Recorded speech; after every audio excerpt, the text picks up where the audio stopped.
Hello पिला माने केमिति अछ निश्चय भलरे थिबो। तो चलो पिला माने आज सेमती आम पढ़ा नवम श्रेणीर भूगोल जलवायु विषयटी पढ़ी तार अवशिष्टांश थिला। तो आज आम से किछि ता विषय आम पढ़ा विशेषकर आम मौसुमी वायु विषय आज आम पढ़ा। तो चलो डेरी न करी विषयटी को पढ़ा।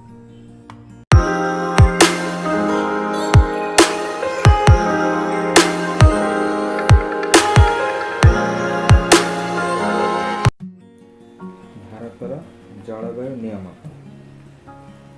कर्कटक्रांति भारतर मध्य भाग में पश्चिम रान ऑफ कच्छ ठारू पूर्व मिजोराम देखा जायछि। तेणु कर्कटक्रांतिर दक्षिण को अवस्थित स्थानगुड़िक अधिक परिमाण आलोक उत्ताप पाई एवं क्रांतीय बल में अवस्थित होइथिबारु से स्थानगुड़िक क्रांतीय जलवायु अनुभूत हुए। एटा जो कहला करू जे क्रांतीय अंचल जो रहिले क्रांतीय बल अवस्थित होइथिबारु सेठी कोन होछि ना क्रांतीय जलवायु अनुभूत। कर्कट क्रांति उत्तर स्थानगुड़िकर उपक्रांतीय मंडल अवस्थित होइथिबारु कम परिमाण आलोक और उत्ताप पाई फल से उपक्रांतीय जलवायु गुणगुड़िक अनुभूत से अनुसार ये सेमती कौन हो उपक्रांतीय जलवायु अनुभूत हो। भारतर उत्तर में हिमालय पर्वत अच्छी एवं यार हाराहारी उच्चता हूँ 6000 मीटर। एशियार मध्य भाग प्रभावित होकर शीतल वायु हिमालय द्वारा बाधाप्राप्त हुए। तो जो शीतल वायु आसए एशिया मध्य भाग से कौन मध्य जेहेतु हिमालय आम रहीगला हिमालय पर्वत से बाधा हुए। एणु वायु हिमालय को अतिक्रम करें ना फल भारतर समतल अंचल प्रवेश करें ना। तेणु हिमालय थी जो एते जोर शीतल पवन गुड़िक भारत को प्रवेश करें ना। तेणु भारत में उत्ताप शीत दिन मध्य एशिया ठारू अधिक थाए एवं मध्य एशिया परी शीत दिन अधिक शीत अनुभूत हुए ना। मध्य एशिया जो शीत अनुभूत हुए आमर भारत में से शीत अनुभूत हुए ना। कौन पाने आमर हिमालय पर्वत से शीतल वायु को बाधा दे। बर्तमान देखा वायुर चाप एवं वायु प्रभाव। भारतर जलवायु और पाग साधारणतः तीन गोटी अवस्था ऊपर निर्भर करें।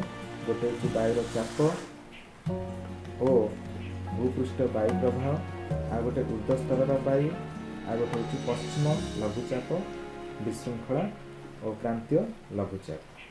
तो प्रथम देखा एठी वायुर चाप और भूपृष्ठर वायु प्रभाव कौन। भारतर उत्तर पूर्व वायु प्रभाव अंचल में अवस्थित उत्तर पूर्व वायु उपक्रांतीय गुरुचाप बलू दक्षिण में विश्वरेखा लघुचाप बल प्रभावित होता है। पृथ्वी घुरुथिबारु कोरियोलिस बल द्वारा ताहा पूर्व को बंकई जाए एवं यही वायु स्थल भाग दे प्रभावित होता है। जलबाष्प परिमाण खूब कम थाए। तेणु भारत यही वायु को वर्षा पाए ना। जो वायुर चाप जो कहली से पढ़लु कोरियल्स जो बलय द्वारा कौन हो बंकई जाए से कौन हो आमर ये वर्षार परिमाण बहुत कम। शीत ऋतु हिमालय उत्तर में एक गुरुचाप बलय सृष्टि हुए और से गुरुचाप बलय समुद्र उपर सृष्टि होता लघुचाप बलय आगे वायु प्रभावित हुए। यह दक्षिण दिग प्रभावित हुए। ग्रीष्म ऋतु उत्तर पश्चिम भारत और आभ्यंतर एशिया उपर लघुचाप सृष्टि हुए। से कारण वायु विपरीत दिग प्रभावित हुए। दक्षिण में भारत महासागर गुरुचाप बलय दक्षिण पूर्व दिग को वायु प्रभावित हुए विश्वरेखा अतिक्रम करे भाव से विश्वरेखा को अतिक्रम करे यह पश्चिम आड़ को बंकई भारतर उपमहादेश उपर सृष्टि होकर लघुचाप बलय कौन होता है लघुचाप बलय सृष्टि होती से लघुचाप आड़ को प्रभावित हुए। या दक्षिण पश्चिम मौसुमी वायु बोली कहुए। दक्षिण पश्चिम मौसुमी यही वायु समुद्र उपर दे गति कर बहु परिमाण में जलबाष्प संग्रह करते हैं विभिन्न स्थान में प्रचुर परिमाण से कौन है वृष्टिपात कर अधिक जलबाष्प से प्रचुर वृष्टिपात कर। ऊर्ध्व स्तर वायु प्रभाव पश्चिम वायु स्रोत द्वारा नियमित हुए और यही पश्चिम वायु स्रोत एक अंश विशेष होती जेट स्ट्रीम या जेट स्रोत बोली मन रख जेट स्ट्रीम जेट स्रोत बोली कहुए। जेट स्रोत 23 डिग्री 30 इंच उत्तर अक्षांश उपर अवस्थित। तेणु यह क्रांतीय पश्चिम जेट स्रोत बोली कहुए। यह जेट स्रोत गुड़िक ग्रीष्म ऋतु व्यतीत अन्य सबु समय हिमालय दक्षिण में प्रभावित हुए और एम शीत ऋतु भूमध्य सागर सृष्टि होता पश्चिम वायु विशृंखला गुड़ी आणवे सहायता करती जो नातिश्वसन वार्ता गुड़ी कहुए विशृंखला। सूर्य गति सहित संबंधित ग्रीष्म ऋतु उपक्रांतीय पश्चिम जेट स्रोत हिमालय उत्तर को गति करते और क्रांतीय जेट स्रोत भारतीय उपद्वीप पर गति कर 14 डिग्री उत्तर अवस्थित है। उत्तर भारत समतल अंतर्गत माने 25 डिग्री उत्तर में पूर्वस्थ जो पूर्वीय जेट स्रोत अवस्थित कहते हैं 25 डिग्री उत्तर में पूर्वीय जेट स्रोत अवस्थित। यह क्रांति मंडलीय वार्ता गुड़ी भारत को आने यह वार्ता गुड़ी को भारत में दृष्टि कराई। बर्तमान देखा भारतर मौसुमी जलवायु। भारत में साधारणतः मौसुमी जलवायु देखा जाए और मौसुमी वायु वर्ष सारा एक निर्दिष्ट दिगरे प्रभावित हुए ना। ऋतु परिवर्तन रे दिग परिवर्तन यार एक विशेषत्व। यह वर्षकर केते मासरे दिग परिवर्तन कर विपरीत दिगरे प्रभावित होता है। साधारणतः आरब देश वाणिज्य करने को आसुवा नाविक मैंने वायु प्रभार दिग उपर निर्भर कर बोईत चालन कर जाच। तेणु विपरीत दिगरू प्रभावित वायु जोड़ा मौसुमी वायु से सहजरे बोईत को चल फेरी आने सहायता करें। तेणु जो मौसुमी वायु जो बोईत को नवा फेरबार साहाय्य करे।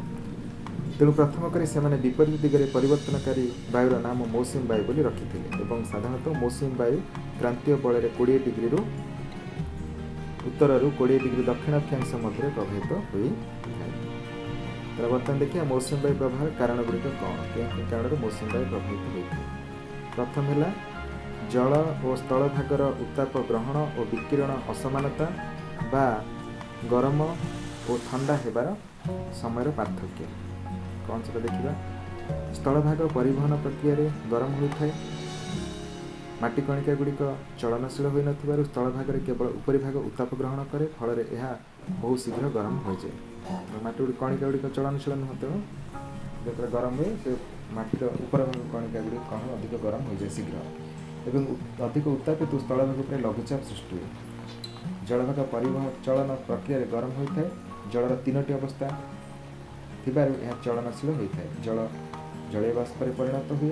प्रथम स्तर में उत्तप्त होला पर द्वितीय स्तर उत्तप्त हुए और यहीपरि बहु परिमाण में जल गरम होता जलभाग गरम होगा स्थल भाग अपेक्षा 2.1 to 2 गुण अधिक समय जोटा जो जलभाग कौन हुए ना गरम होगा स्थल भाग अपेक्षा जो 2.1 to 2 गुण अधिक समय निये जलभाग फल जलभाग स्थल भाग अपेक्षित ठंडा थाए और यह उपर गुरुचाप सृष्टि होता है। गुरुचाप लघुचाप आड़ को वायु प्रभावित और ग्रीष्म काल में जलभागर कौन होना स्थल भाग को वायु प्रभावित हुए और यह दक्षिण पश्चिम मौसुमी वायु कहुए दक्षिण पश्चिम मौसुमी वायु। जून रु सेप्टेम्बर मास मध्य जलीय बाष्पूर्ण वायु भारतर अधिकांश अंचल वृष्टिपात करे।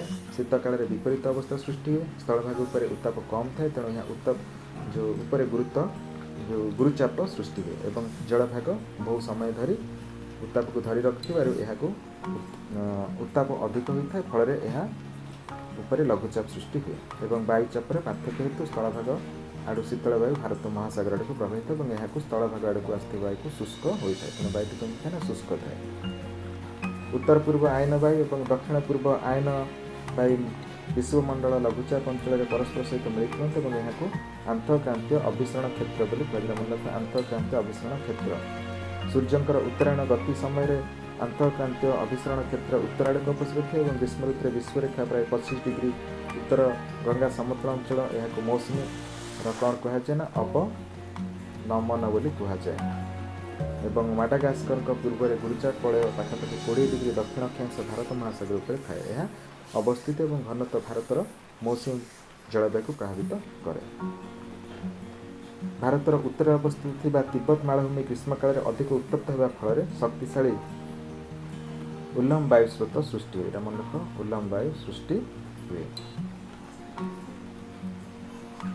समुद्र पतन 9 किलोमीटर ऊपर यह लघुचाप बल सृष्टि होता है और पश्चिम जेट स्रोत हिमालय ऊपर को निजर स्थान परिवर्तन करते। पूर्व जेट स्रोत भारतर उपद्वीप उपर ग्रीष्म काल रही है और दक्षिण समुद्र में चापर परिवर्तन जलवायु प्रभावित होता है। साधारणतः क्रांतीय मंडल में अवस्थित दक्षिण प्रशांत महासागर उपर गुरुचाप और पूर्व भारत महासागर उपर लघुचाप थाए। देख किंतु समय समय यह कौन हुए ना विपरीत लक्षण देखा जाए। कौन देखना पूर्व महासागर जो प्रशांत महासागर पूर्व भारत महासागर अपेक्षाकृत कम चाप पड़ी था और यही परिवर्तनशील चाप को दक्षिण दोलन कहुए SO कहुए। चापर तारतम्य ताहिती द्वीप एवं उपरे एवं ऑस्ट्रेलिया डार्विन ठारे गणना कराए मौसुमी वायुर तीव्रता विषय विशेष सूचना दि जाए केते तार तीव्रता अच्छी से भीतर सूचना दि जाए। चापर पार्थक्य बेसी नथिले मौसुमी वायु डेरी आसे जिते चापर जदि पार्थक्यटा बेसी नथिबो ताले कौन हो ना मौसुमी वायुर आसिया से अनुसार डेरी होता है। वृष्टिपात परिमाण साधारण आकलन वृष्टिपात परिमाण कम होबार सूचना मिले जदि डेरी मौसुमी आसो। चाप परिवर्तन अल्निनो उष्म स्रोत जोटा आम दायी बोली जमापड़ी और दक्षिण अमेरिकार पेरू उपकूल साधारणतः पेरू शीतल स्रोत प्रभावित हुए किंतु प्रत्येक 2 वर्ष रु 5 वर्ष मध्य पेरू शीतल स्रोत बदल में एलिनो उष्म स्रोत पेरू उपकूल प्रभावित होता है। एलिनो स्रोत सहित चापर तारतम्य जड़ित थी एलिनो दोलन बोली कहुए। जो समुद्र पृष्ठदेश उत्ताप वृद्धि पाई और वाणिज्य वायु जोटा दुर्बल हो थाए। बर्तमान देखिए मौसुमी वायुर आगमन एवं प्रत्यावर्तन आसवा एवं जीवा। मौसुमी वायु वायुमंडल अवस्था द्वारा प्रभावित हुए। यह क्रांतीय समुद्र प्रचुर परिमाण जलबाष्प ग्रहण करे कौटना क्रांतीय अंचल किंतु वर्ष सारा यह वायु स्थिर और नियमित भाव में प्रभावित हुए ना। यहाँ देख वर्ष सारा स्थिर भाव से नियमित प्रभावित हुए ना। साधारणतः 100 ରୁ 120 दिन मध्य जून मास आरंभ कर सेप्टेम्बर 15 पर्यंत यहाँ रही है और यार आगमन पर साधारणतः वृष्टिपात वृद्धि पाई केते दिन पर्यंत निरविच्छिन्न भाव वर्षा रही है। यहाँ मौसुमीर आम कौन कहूना विस्फोरण बोली कही मौसुमी विस्फोरण। और मौसुमी वायु जून प्रथम सप्ताह भारतर दक्षिण शीर्षांश भारतीय उपद्वीप में पहुँची 2 भाग में विभक्त होता है। अरब सागर शाखा और बंगोप सागर शाखा अरब सागर शाखा मुंबई में पहुँचापी 10 दिन नहीं था और यहाँ सेठारे जून 10 तारीख सुधा पहुँची था। बंगोप सागर शाखा म्यांमार उपकूल प्रभावित हो आसाम जून 10 तारीख सुधा से पहुँची से गति कर हिमालय पर्वत द्वारा बाधा पाई पूर्व पश्चिम आड़ को गति कर गंगा समतल अंचल प्रभावित हुए और जून 15 तारीख सुधा अरब सागर को कौन ना कच्छ रान और देशर मध्य भाग में यहाँ पहुँची जाए और अरब सागर शाखा और बंगोप सागर शाखा उत्तर पश्चिम गंगा समतल में परस्पर सहित मिलित होता है।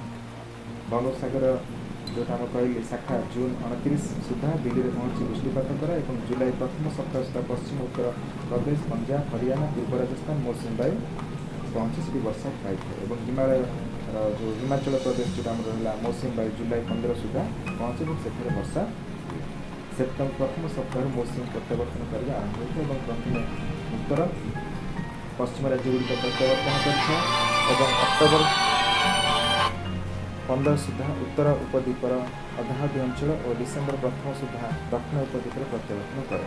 मे मास शेष होता बेले भारतर द्वीपगुड़िक मौसुमी प्रभाव वर्षा होता है यहाँ दक्षिण उत्तर दिगड़ को क्रमशः प्रभावित हुए और डिसेम्बर मासर प्रथम सप्ताह जानुआरी आमर मासर प्रथम सप्ताह मध्य मौसुमी उत्तर दक्षिण आड़ को प्रभावित हुए और यही समय बेलू भारत सबु अंचल शीतकालीन मौसुमी प्रभावित होता है। शेष मौसुमी शेष हो जाए शीतकालीन ऋतु बा शीत ऋतु आरंभ हुए। ताहले भावुची जी पढ़ाला निश्चय समस्ते मन देकी शुणिल देखिल बुझिल एवं यहपरी पढ़ुथो बुझुथो। तो आज एति पुणी परवर्ती पीरियड आम अवशिष्टांश पढ़ा। समस्त को बहुत बहुत